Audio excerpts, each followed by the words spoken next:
Aslini olganda ikkita turli muammolarni ikki xil bayon qilish mumkin. Birinchi muammo bu, aytishadiki, men bir kunda 5 mahal namoz o'qiy olmayman. Bu meni qo'limdan kelmaydi. Lekin men sizga ishonmayman. Kimdir men buni qila olmayman desa, men unga ishonmayman. Bilasizmi nega? Chunki men Allohning aytganiga ishonaman. U dediki, La yukallifullohu nafsan illa wus'aha. Alloh hech bir jonni toqatidan tashqari narsaga taklif qilmas. Baqara surasi 286-oyat. Alloh aytdiki, u hech kimga toqatidan tashqari biror yuk bermaydi. Alloh shunday deb aytgan. Lekin sen deyapsanki, Alloh menga buyurgan bu mas'uliyatni bajarishga qodir emasman. To'g'rimi? Sen bir kunda 5 mahal namoz o'qiy olmayman. Bu juda ko'p deb aytasan. Va Alloh aytayapti, sen qila olasan. Demak, menda tanlov bor. Yoki senga yoki Allohga ishonishim kerak. Ehtimol sen o'zingni aldab yurganingni tushunmayotgandirsan. Yoki dangasaliging tufayli o'zingni shunga ishontirib yuribsan. Chunki sust irodang seni 5 mahal namozdan to'sib turibdi. Men sizni ustingizdan hukm bera olmayman. Bilmayman muammo nimada. Balki musulmon bo'lmaganlarning orasida namoz o'qishga uyalayotgandirsiz. Odamlar ishlaridan 15 daqiqa hatto sigaret chekish uchun ham tanaffus olishadi. Ular shunchaki ham ishdan dam olish uchun tanaffus olishadi, ammo sen kunda 5 mahal namoz o'qiy olmayapsan. Shunaqami? Subhanalloh. Dunyoning bir qismini olaylik. Men Nyu-Yorkda ishlayman. Men u yerda musulmonlarning har yerda namoz o'qishlarini ko'raman. Shunchaki ko'chaning o'rtasida odamlar namoz o'qish uchun yig'ilishadi, chunki namoz vaqti bo'lgan. Yoki universitetda bo'lsangiz ham o'qish kutubxonalarida 3-4 kishi namoz o'qiyotganini ko'rish mumkin. Namoz vaqti bo'ldimi? Musulmonlar namoz o'qishadi. Bor yo'g'i shu. Demak, bu birinchisi. Alloh dedi, sen qila olasan.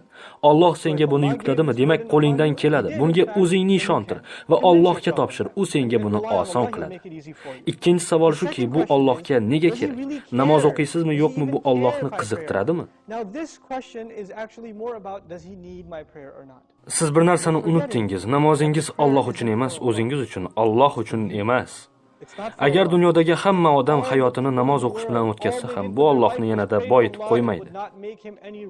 Bu uning mulkiga hech narsa qo'shmaydi, chunki hamma mulk unikidir. Agarda hech kim uni boshqa eslamasa ham, bu Allohning mulki saltanatini kamaytirib qo'ymaydi. U bizga muhtoj emas, biz unga muhtojmiz. Endi savol tug'iladi, siz namozga muhtoj ekansizmi? Bu sizning hayotingizga kerakli ekanmi? Agar yo'q bo'lsa, siz qiyin ahvolga tushib qolganingizda ham Allohdan yordam so'rashga muhtoj emasman deb o'ylasangiz, sizning iymoningizda jiddiy muammo bor.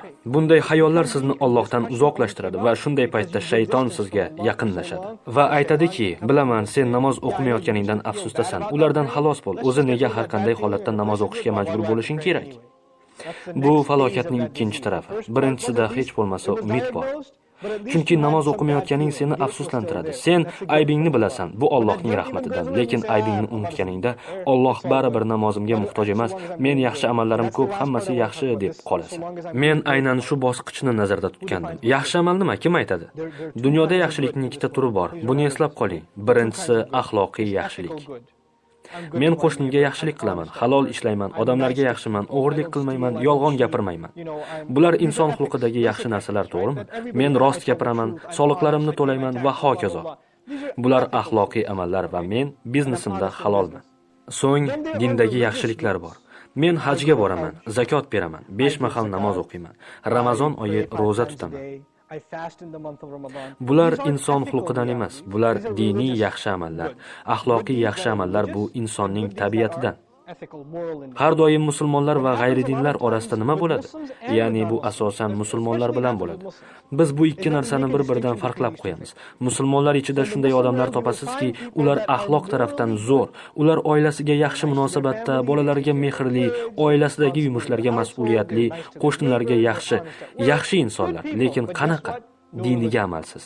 Men yaxshi inson bo'lishim uchun din kerakmas deyishadi. Va buning aksida shunday odamlarni ko'rasizki, namoz o'qishadi, hajga borishadi, zakot berishadi, uzun soqollari bor, diniy liboslarda yurishadi, ammo oila a'zolariga rahmsiz, ishlarida odamlarni aldashadi va axloqlari juda yomon suratda.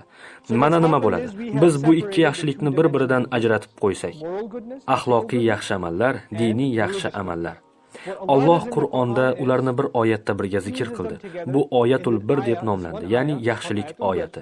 Yaxshi bo'lish nimani anglatadi? Agar siz bu oyatlarni o'rgansangiz, u ikki yaxshilikni o'zida jamlagan. axloqiy jihatlarni jamlash, va'dalaringizni bajarish, sabr toqatli, qat'iyatli bo'lish kabi, shuningdek diniy yaxshiliklar, zakot, namozni tashkil etadi, to'g'rimi?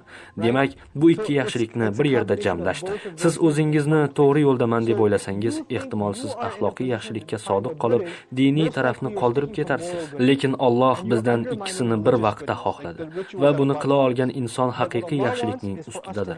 Aks holda siz haqiqiy yaxshi inson bo'la olmaysiz, chunki siz xuddiki o'zingiz uchun yaxshilikni kashf qildingiz va Allohning bu borada ta'rifini rad qilmoqdasiz. Lekin biz hidoyatni Allohdan so'rab olamiz. Biz o'zimiz uchun yo'lni to'g'ri yoki noto'g'ri ekanligini bilib ola olmaymiz. Buni bizga Alloh ko'rsatib berganidek amalda istaymiz. Inshaalloh taolo.